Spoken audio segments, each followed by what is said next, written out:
Бүгінгі өте қуанышты берекелі жиынға қатысып отқан көпшілік, барлықтарыңызға белгілі, міне елдің бір жыл бойы күткен, көпшіліктің көптен бері күткен мерекесі, жаңару мерекесі, тазару мерекесі, ырыс несібе мерекесі, ынтымақ бірлік мерекесі, мына бүгінгі Наурыз, әз Наурыз мерекеміз баршамызға құтты болсын. Бұл енді Наурыз мерекесі деген өте бір қасиетті де киелі мереке.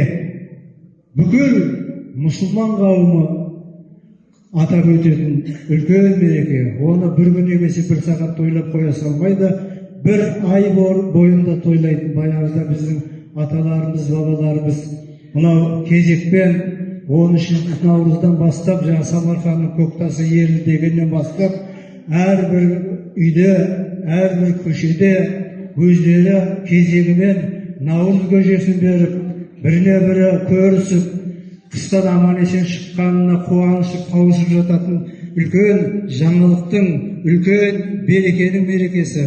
Міне сол жаңа бұл кісі айтып кетті ғой, 87 жылы қайтадан қалпына келді деп. 1928 жылды тыйып тастаған. Болмайды бұл мереке деп. Кейін міне 7 жылдан кейін қайтып орнына келіп, содан бері міне жылда тойланып келе жатыр.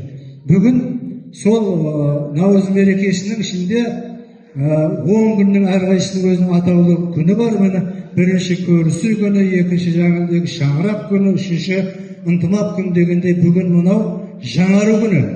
19 наурыз жаңару күні.